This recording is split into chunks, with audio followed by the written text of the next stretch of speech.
7. The Secret to Self Control. So, this is in 1971. A Vietnam War was heading into its 16th year. Congressman Robert Steele from Connecticut, a Morgan Murphy from Illinois, made a discovery that stunned the American public. So, was the discovery? So, during the Vietnam War, many soldiers took heroin as in their desire or as in was addicted to the heroin. But when they were uh, uh, like rehabilitation and to track their service members, and after when after all the soldiers return to their home, many of them just left their addiction to the heroin. And Robin reveals that addiction could spontaneously dissolve if there was a radical change in the environment. Because there, during in the Vietnam War, the condition and the environment is that the heroin is very like easily available, and all of his friends, soldiers, also taking the heroin for the relaxations. So when the context changed, so did the habit change. So if you are overweight, a smoker or an addict, you have been told your entire life it's because you lack self-control. Maybe even that's you are a bad person. The idea that a little bit of discipline would solve all your problem is deeply embedded in your culture. Recent research, however, shows something different. When scientists analyze people who appear to have tremendous self-control, it turns out those individuals aren't all that different from those who are struggling. Instead, disciplined people are better at structuring their lives in a way that doesn't require heroic willpower and self-control. In other words, they spend less time in tempting situations. The people with the best self-control are typically the one who need to use it the least. It's easier to practice self-restraint when you don't have to use it very often. So yes, perseverance, grit, and willpower are essential to success, but the way to improve these qualities is not by wishing you are a more disciplined person, but by creating a more disciplined environment. And this counterintuitive idea makes even more sense when you understand that what happens when a habit is formed in the brain. A habit that has been encoded in the mind is ready to be used whenever the relevant situation arises. So once a habit has been encoded, the urge to act follows whenever the environmental cues reappear. And this is the one reason behavior change techniques can backfire. So if you are not careful about your cues, you can cause the very behavior you want to stop. Bad habits are autocatalytic. The process feeds itself. They foster the feelings they try to numb. You feel bad, so you eat food.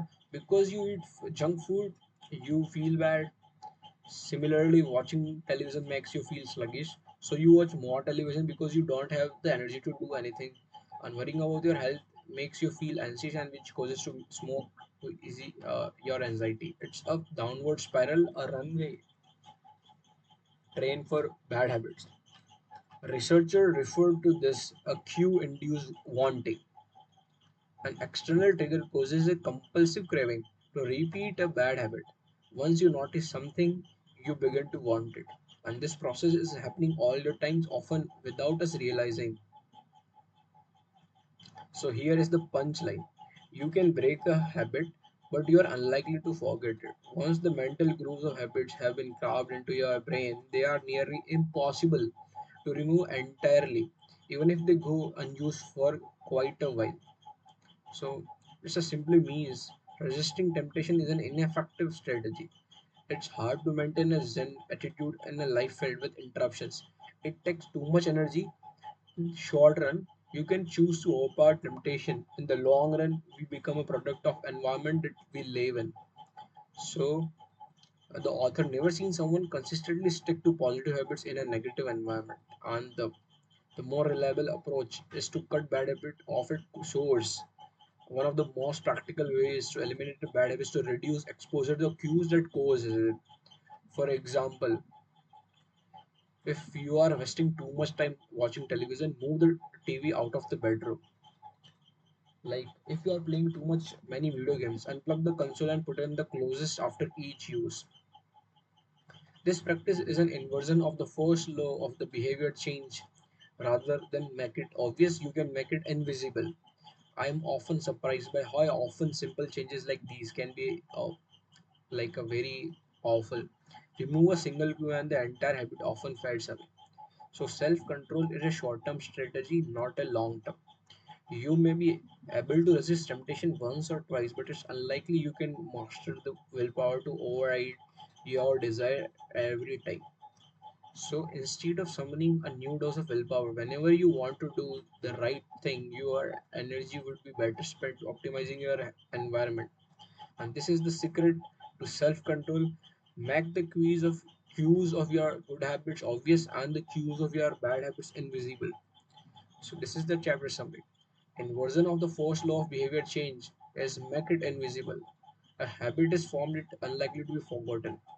People with high self-control tend to spend less time in tempting situations.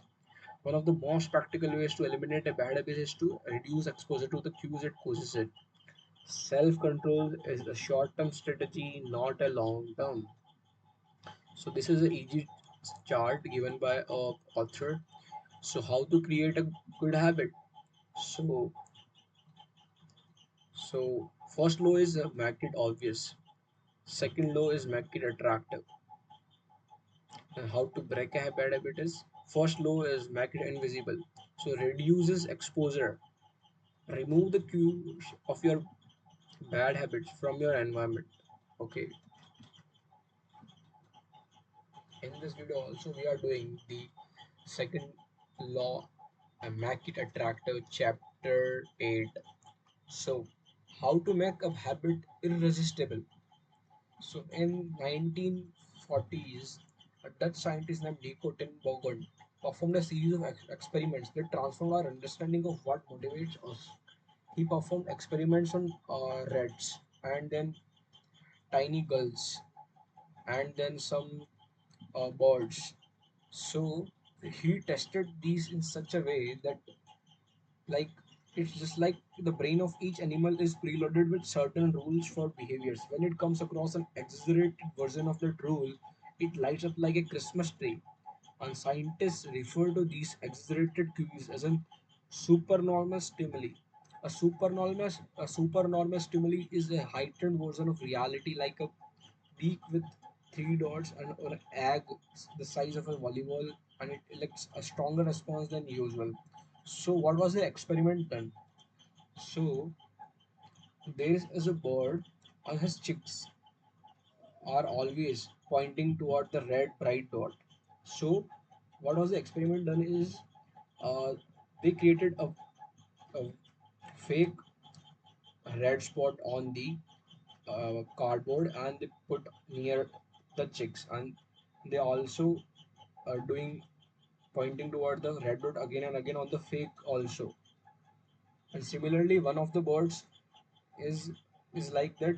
If any round big object was fallen on the ground, he took this and put it on the nest.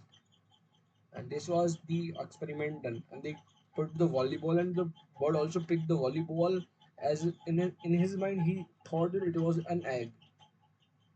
So humans are also prone to fall for exaggerated version of reality. So when you don't know where your next meal is coming from, eating as much as possible is an excellent strategy for survival, but not for our health. So today we live in a very calorie-rich environment. So there's a definition. So how a product feels is your mouth, a quality known as oral sensations. So the author very talks about the food we take and the is in this chapter. So but our foods are high in dynamic contrast, keep the experience novel and interesting, encouraging you to eat more. And such strategies enable food scientists to find the bliss point for each product, the precise combination of salt, sugar, and fat that excites your brain and keep you coming back for more.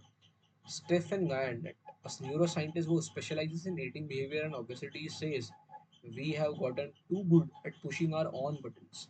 And the modern food industry and the overheating habits it has spawned is just one example of second law of behavior change. Make it attractive. So human behavior or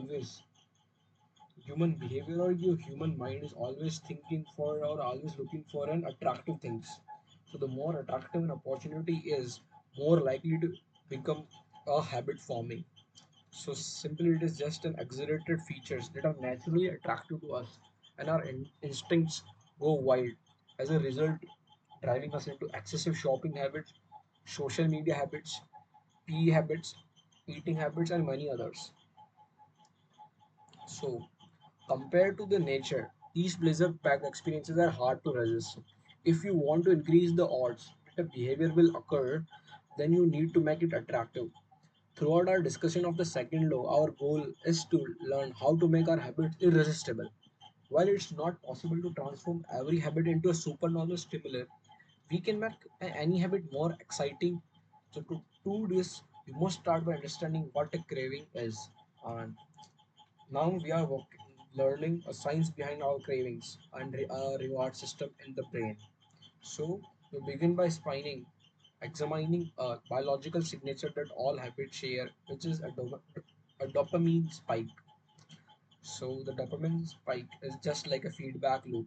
So scientists can track the precise moment a craving occurs by measuring a neurotransmitter called dopamine.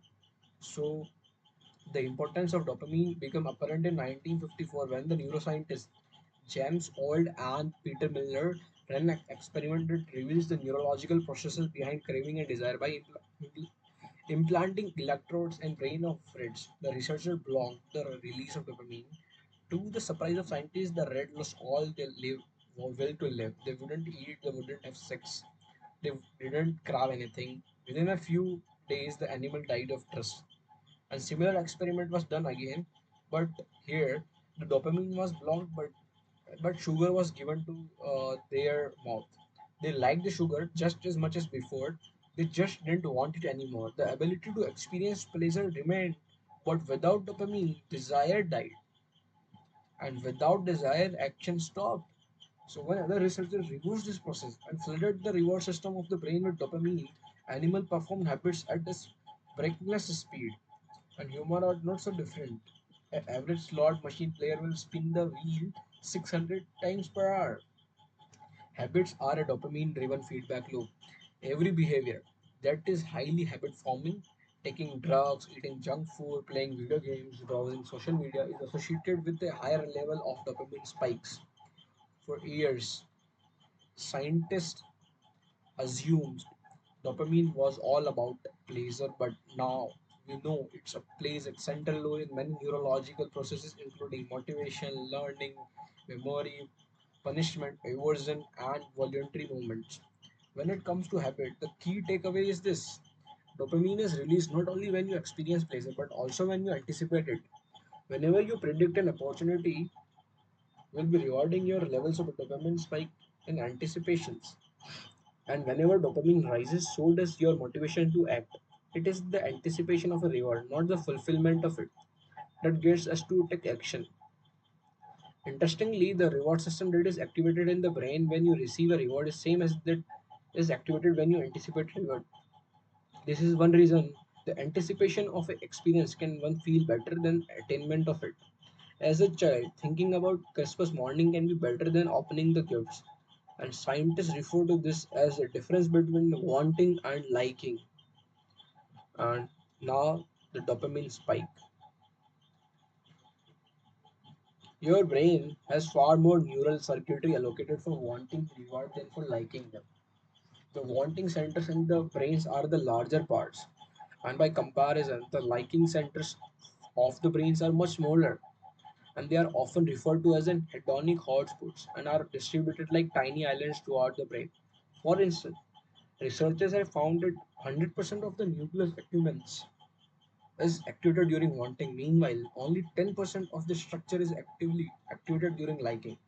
The fact that brain allocates so much precious space to the regions responsible for craving and desire provides further evidences of the crucial role these processes play. And desire is the engine that drives behavior. Again, I'm saying desire is the engine that drives behavior, and every action is taken because of the anticipation that precedes it. And it is like craving that leads to the response. Um, so, these insight reveals the importance of the second law of behavior change. We need to make our habits attractive because it is expectation of a rewarding experience motivates us to act in the first place. And this is where a strategy known as the temptation bundling comes into play. And how to use temptation bundling to make your habits more attractive, we will see in this show. Temptation bundling works by linking an action you want to do with an action you need to do. It's a very simple. The just like linking an action you want to do with an action you need to do. Okay, so you are more likely to find a behavior attractive if you get to do one with one of your favorite thing at the same time. Temptation bundling is one way to apply psychology theory known as the Premack principle, named after the work of Professor David Premack. The principle states that more probable behavior will reinforce less probable behaviors. So you can even combine temptation bundling with the habit stacking strategy we discussed in the chapter 5 to create a set of rules to guide your behavior. The habit, the habit stacking plus temptation bundling formula is this. After current habit, I will do this. I will habit I need, and after habit I need, I will habit I want. So, for examples, if you want to check Facebook, but you need to exercise more. So, after I pull out my phone, I will do 10 burpees. And after I do 10 burpees, I will check Facebook. And this is what I need, and this is what I want. And the hope is eventually you will look forward to calling 3 clients or then burpees.